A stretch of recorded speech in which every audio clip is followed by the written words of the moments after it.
Società Agricola Porto è un'azienda di famiglia, la mia famiglia, che i miei genitori fondarono nel 1969 e dall'83 è attiva anche nel settore agricolo, dedicandosi alla produzione di cereali biologici, un settore estremamente innovativo in quel periodo.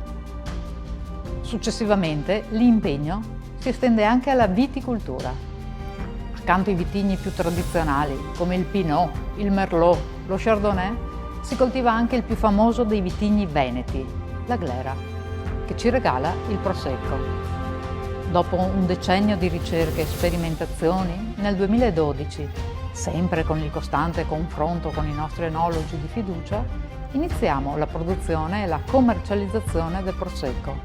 Nasce Prosecco 1 DOC Treviso, nella versione Brut e successivamente anche Rosé.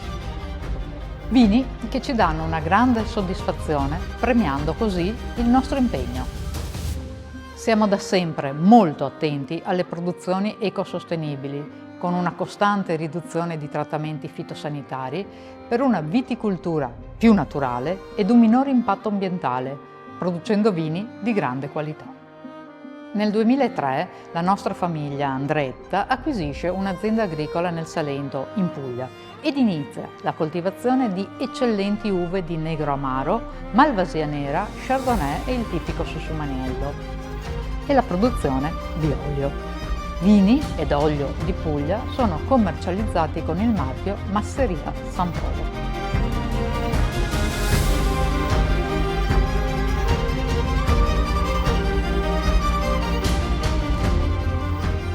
La nostra famiglia ha completamente ristrutturato una masseria in Puglia. Contornata da secolari uliveti e da magnifici vigneti salentini, Masseria San Polo, dal 2015, è riconosciuta come un eccellente luogo di vacanza e di benessere, apprezzato dagli ospiti provenienti da tutto il mondo.